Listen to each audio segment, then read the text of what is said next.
Shri Krishna Chaitanya Prabhu Nityananda. Hare Krishna, welcome to our channel Bhagavad-gita. Here it is, where we are reading Bhagavad-gita as it is. Translation and commentary by His Divine Grace A.C. Bhaktivedanta Swami Prabhupada, and my name is Labanga Latika. Yes, we are in the chapter 5, Karma Yoga, Action in Krishna Consciousness, because that was the aspect that Arjuna he had more questions. He didn't quite understand it, which was very lucky for us, because now we have all those answers in the Bhagavad-gita that we can access. What is the connection between raising above material activities into knowledge and yet Krishna insisting on doing these activities? So here Krishna is giving many answers, and I'm reading texts 8 and 9. They come together.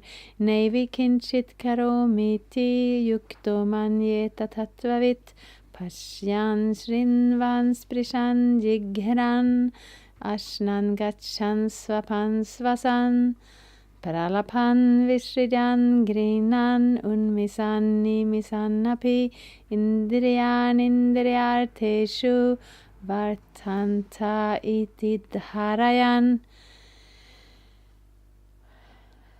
A person in divine consciousness, although engaged in seeing, hearing, touching, smelling, eating, moving about, sleeping and breathing, always knows within himself that he actually does nothing at all. Because while speaking, evacuating, receiving or opening or closing his eyes, he always knows that only the material senses are engaged with their objects and that he is aloof from them.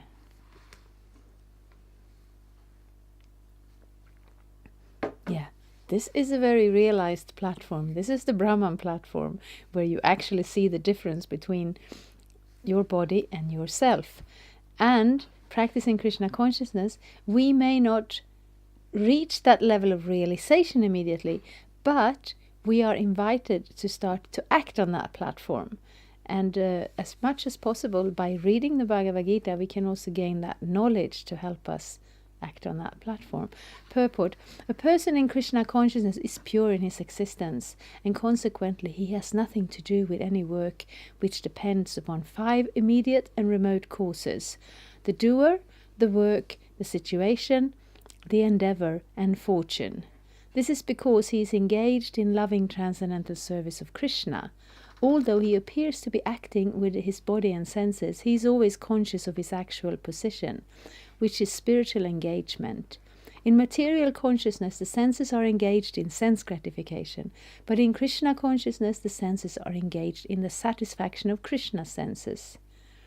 Therefore, the Krishna conscious person is always free, even though he appears to be engaged in affairs of the senses. Activities such as seeing and hearing are actions of the senses meant for receiving knowledge, whereas moving, speaking, evacuating, etc. are actions of the senses meant for work. A Krishna conscious person is never affected by the action of the senses. He cannot perform any act except in the service of the Lord, because he knows that he is the eternal servitor of the Lord. So, there are like 2 aspects here. One is that aspect that we can learn this knowledge, and it will take a while to realize it, but at least we can learn it. I am not this body. I am not a doer of activities that are carried out by this body that is a product of the modes of material nature. So actually the soul is just sitting there. The body is like a vehicle, and the senses touch the objects of the senses. And because of our identification with the body, we think, or we believe, we identify with those activities and with those experiences that are of a sensual nature, but actually we don't do them. And then of course the question comes, but if we are not the doers, why do we have to take the karma?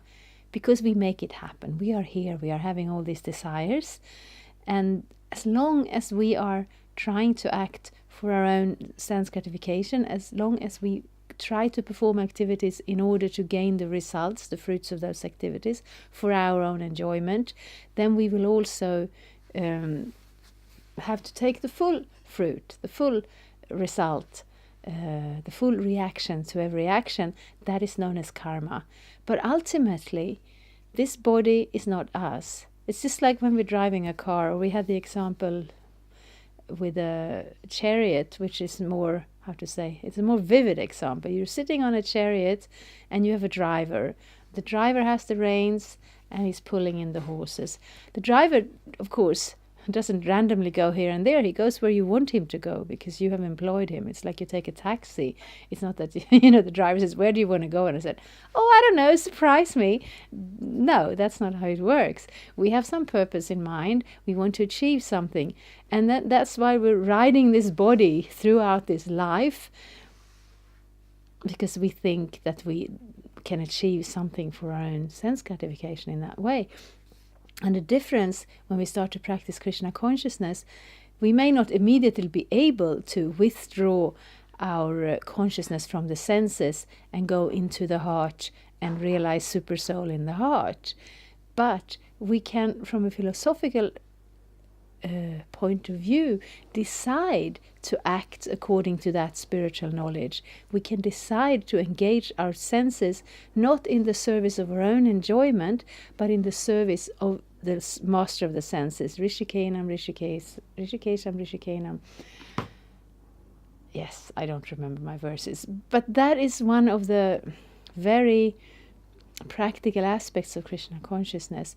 We are here in the world of senses and objects, and we cannot just decide to withdraw, because how do you withdraw from your body? It's practically speaking impossible. A yogi can do it. It may take lifetimes of hard work and strict principles of renunciation. So Krishna consciousness is not that process. Krishna consciousness is the easy process. It may not always be easy, but it is simple. We change the directive. Instead of aiming for this world for our own unlimited enjoyment, life after life, which of course is not unlimited at all because there is so much suffering in between, but we don't see the end point. We can aim it at serving Krishna.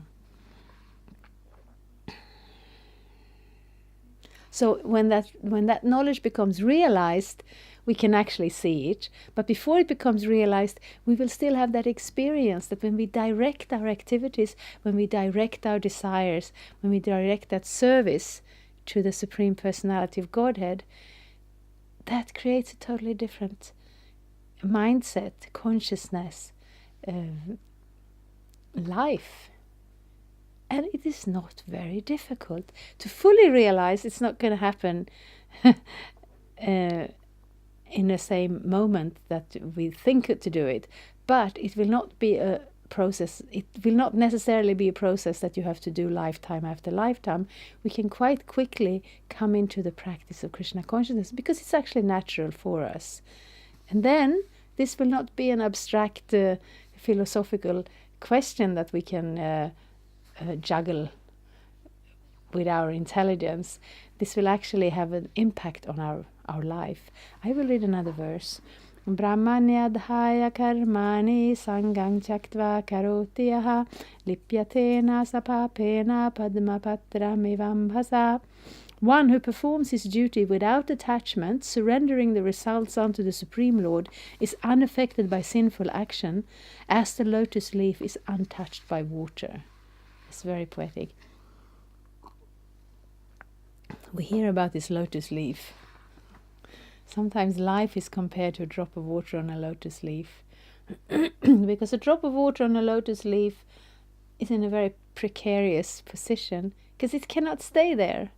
Because the lotus leaf, there's nothing for the water to attach to. It will, as soon as the wind moves the leaf just a little bit, it will fall off it, because the leaf may be growing out of the water, may be very close to the water, but it has no attachment for the water. The water falls right off it. And the same way, A person who performs his duty without attachment, surrendering the results unto the Supreme Lord, is unaffected by sinful activities. This is a big revelation. You know, this material world, when you look at it, when you come into this studying of this philosophy and you hear about karma, it really seems unsurmountable. Everything you do, every step you take will have an effect in this world, and it will be loaded onto you. And sooner or later you're going to be affected by that result, and then you will do new activities, there will be new results, and there is no immediate way out. This is the way out. When we direct those activities to Krishna's service, of course we can't randomly decide, okay, I'm a butcher, I'm going to be killing now for Krishna. Krishna did not ask you for that. You know, you have to be within the framework of Krishna's instruction, but that framework is pretty big. And most of us can fit within it. And it is such a revelation that that's actually possible. That's what we can do.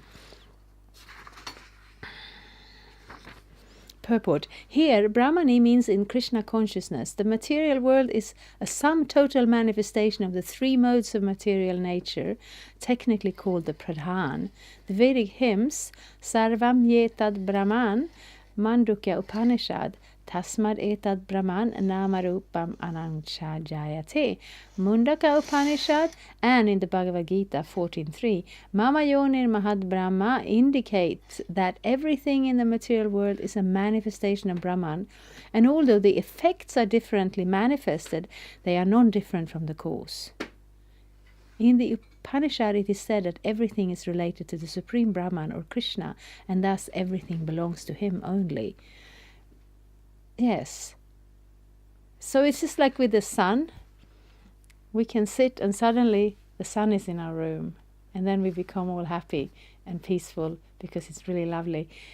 But actually the sun is not in our room. The sun is very, very far away. It's very light, it's very hot, and if the sun would be in our room, we would be dead. But the sunshine is in our room, and it's not different from the sun. But at the same time, we know the difference.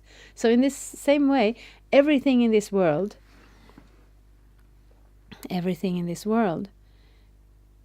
is a manifestation of Brahman, and it is non-different. The effects are differently manifested, but they are non-different from the cause.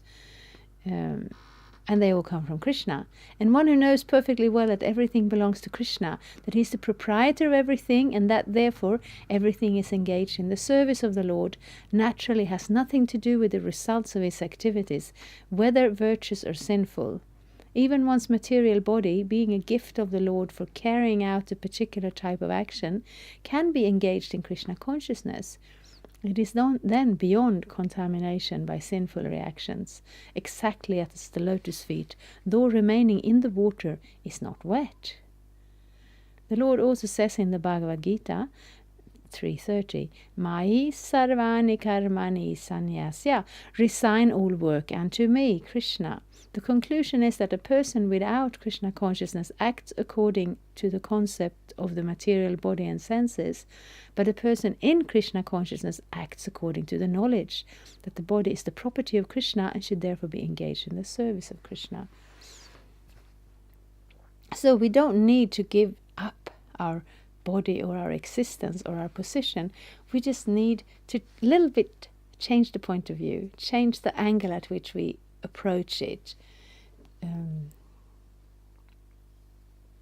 And this is of course voluntary, but we have come to the 5th chapter and we have followed Arjuna's questions, and at least I am very happy to get this knowledge so that I can apply it, because I'm looking for that. I'm looking for that way out.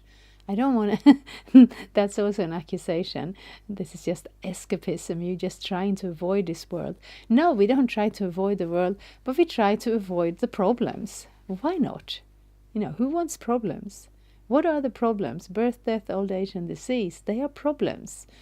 The eternal entanglement in karmic reactions, these are problems. And it's not, how to say, it's not cowardly, I don't know how to pronounce that.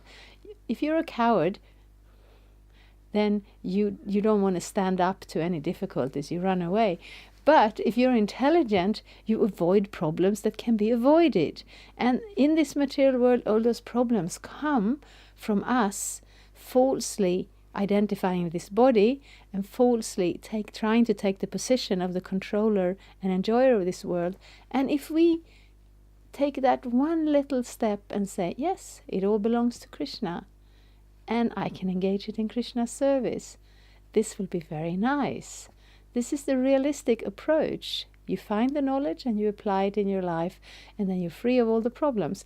Of course, we don't just serve Krishna to get out of the problems, but it's a nice side benefit. You don't have to have problems, actually. We don't need that. We are spirit soul Satchitananda, full of knowledge, eternality and bliss. So here, if we can see that Krishna is... I should have looked this up in advance. There is a verse in the Bhagavad-gita where Krishna says that those who can see that Krishna is the owner of all the worlds, controller of everything, and everyone's best friend, will always be peaceful. Prabhupada calls this the peace formula. Because then we know it belongs to Krishna, but we also trust Krishna because we know he's our best friend and also the friend of all the living entities. And therefore we can peacefully work in his service. And we may look at the world in other ways. We may have other questions and doubts in this regard, although right now I cannot think of a single doubt, because this is Krishna's presentations and we are invited to this life, free of all the problems, happily engaged in his service. Thank you very much. Hare Krishna. Thank you for watching. We aim for updates every Tuesday and Friday. Please come back. If you have any questions or comments, please leave them down there. We also have some links and information for you. And there is, of course, the subscribe button. Thank you. Hare Krishna. I'm a Hare Krishna, and I approve this message. Subscribe. Hare Krishna, Krishna Krishna, Hare Hare, Hare Rama.